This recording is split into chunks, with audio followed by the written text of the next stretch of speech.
তারা যে প্রস্তাবনাগুলো দিয়েছে, 5টা প্রস্তাবনা দিয়েছে, বিএনপি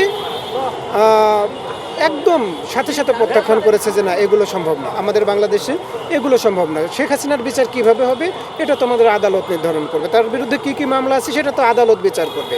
পরিবর্তন কিছুটা হয়েছে, এই পরিবর্তনটা যদি ধরে রাখতে হয় তাহলে কি করতে হবে? একদম বিএনপির এক হাত ধরে রেখে আর এক হাতে সমালোচনা করতে হবে। তারেক জিয়া রহমানকে আমি গালি দিলে এখন দিতে পারি, হাজারবার গালি দিতে পারি, কিন্তু আমার দেশের কোনো উপকার হবে না।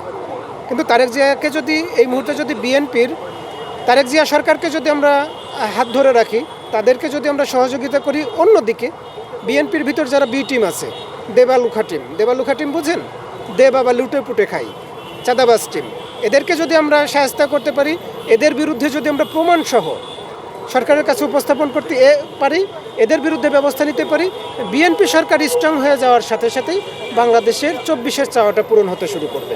আমার কথাটা বুঝতে পেরেছেন?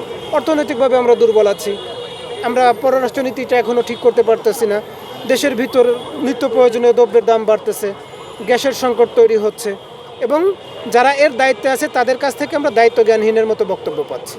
আমাদের উচিত হবে এই মুহূর্তে সরকারকে এক হাত ধরে রেখে অন্য হাতে সমালোচনা করা, তাহলে 24-এর যে চাওয়া পাওয়াটা ছিল আমাদের জুলাই সনদ পাওয়া পর্যন্ত এটা বাস্তবায়ন করা সম্ভব।